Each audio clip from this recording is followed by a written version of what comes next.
Welcome back. Story is good, listenable, and learnable to learn and watch in this story. And let's start. When I woke up in the morning, the sun was shining. I was a baby sea turtle and Olive Radley in the middle of a big blue world, which I had heard someone call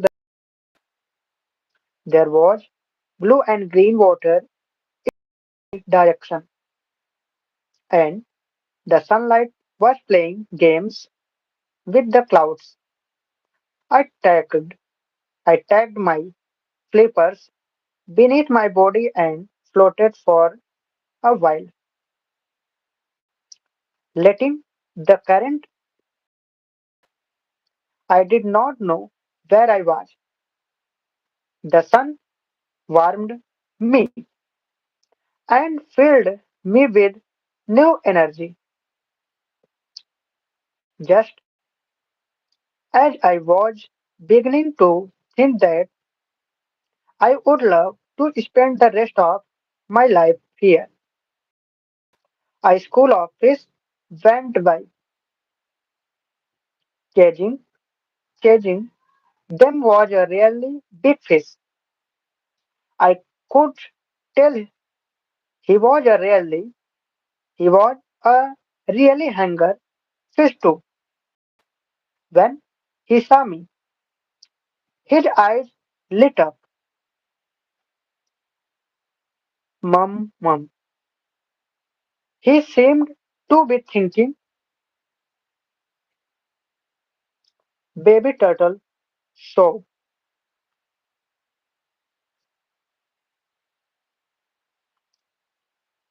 And moments later, I was swimming as fast as I could, with those big teeth snapping at my little hind flippers.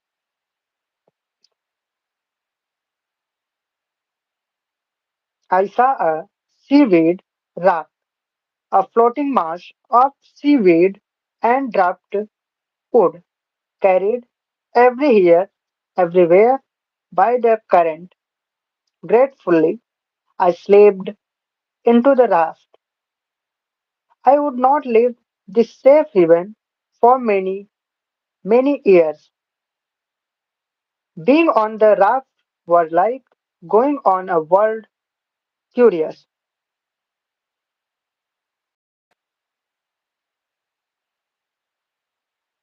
But as I grew up, I decided it was time to explore the big wide world outside outside the raft. I had heard wonderful things about a place called the Raft Reef where a lot of other turtles lived. Everyone said the reef was the fair land of the ocean.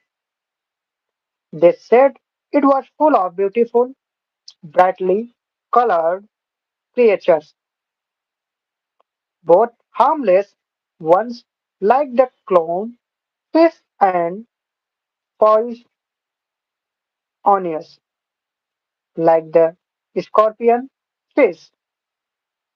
I wondered how I would find it. All of a sudden, a huge shadow covered me. Pregnant, fragmented, I looked up only to see the biggest turtle I had ever seen.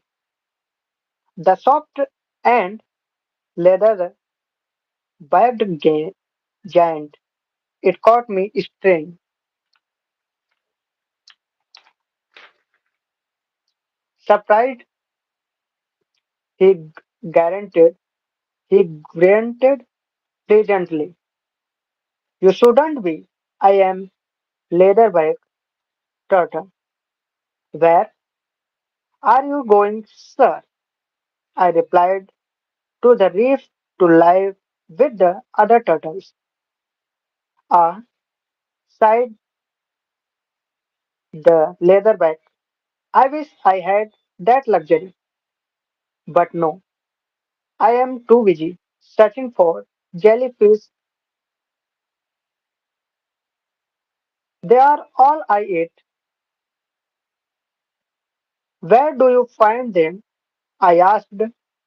Out in the deep, deep sea, said the leatherback. Sometimes I have to dive more than 1,000 feet to reach them, and sometimes I go all the way to Canada, where the water gets very cold. No other reptile can survive in such cold waters. If it isn't too rude, sir, I said quietly, can I ask how much you weigh? Nearly 600 kilograms. Little one, replied the leatherback, looking assumed, and I am proud of all of it, including the fat, for it's the fat that helps me get through the long migrations. Well, I have to be off now, but before you go, could you tell me where I might find the reef? Way, that way, said the leatherback, pointed, pointing with a flipper as he swam off. Thank you, sir, and happy hunting. I called out as I swam towards the reef.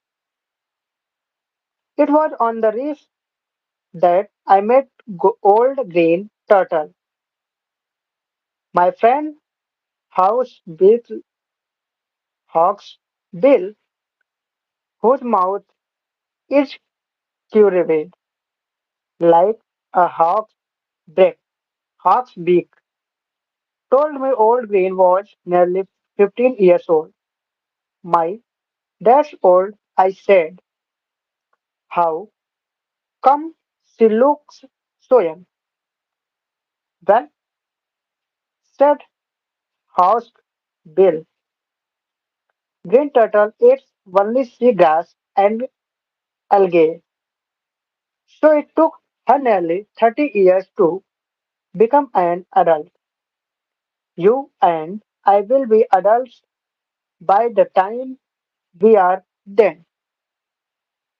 Another Radley passed by.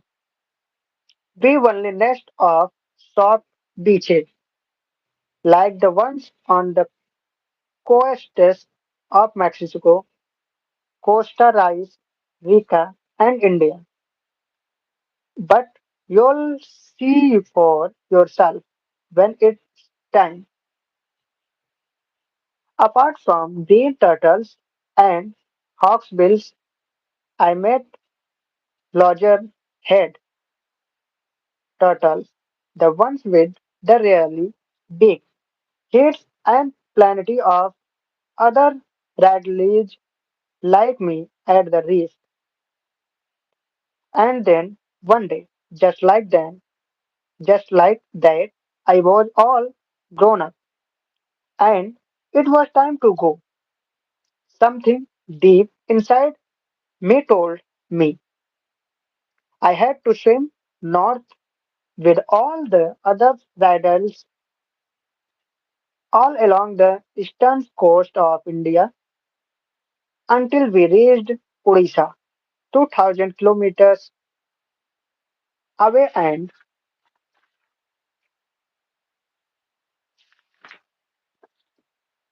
lay my eggs on the soft beaches there. The little compass in my head would tell me how to get there, and I continued on my journey while gorging, gorging on flying fish, my favorite food. It wasn't an easy journey. Along the way, there were many dangers. Thought I was now bigger than most of the fish. There were still sharks that could catch us, but the sharks were not as dangerous as the many fishing nets that we had to swim past. I swam as carefully as I could, avoiding all the nets, especially the terrible trawl nets. I managed to escape them all, but some of my friends weren't too so lucky. Finally, I reached the beach of Gahirmatha, the place where more guides nested than anywhere else in the Indian Ocean. It was time to lay my first nest. We always nest at night, so I waited until the tide was a little high. I came in with the surf and felt land under me for the first time since my birth. Slowly, I dragged myself up the beach to find a dry spot. Once I had moved past the high tide line, the sand becomes very dry and flew all around me as I dragged myself forward with my front flippers. I paused to take a breath and looked up. The beach was long and dark. Suddenly, I realized that there were hundreds, no, thousands of other turtles all waiting to nest. I knew a lot of other riders were also swimming around in the Gahirmatha waters waiting to nest, but I had never seen so many together. And then we are all rushing up the beach together. The beach was already full. There were thousands of other riders. Sand was flying in the air and we are all bumping into each other. Finally, I managed to find a clear spot and dig a nest for myself. Next, the turtle next to me was in such a hurry. It's an Aribada lady. She said, we all get a little crazy during this time. Nobody really knows why we do this, but it works for us because millions of hatchling hatch at the same time. That way, most of the little ones escapes being caught by birds, carps, crabs, and jackals. These days, of course, says, of course, we have humans to worry about as well. Finally, it is time to leave and return to my feeding ground. As I leave, I think of the little ones I have left behind. For 50 to 60 days, the eggs will remain under the sand, warmed by the sun, and then one day they will hatch, breaking open their shells with the tips of their snout. Then, in the darkness, when it is safe, they will come out all at once. They will see the moonlight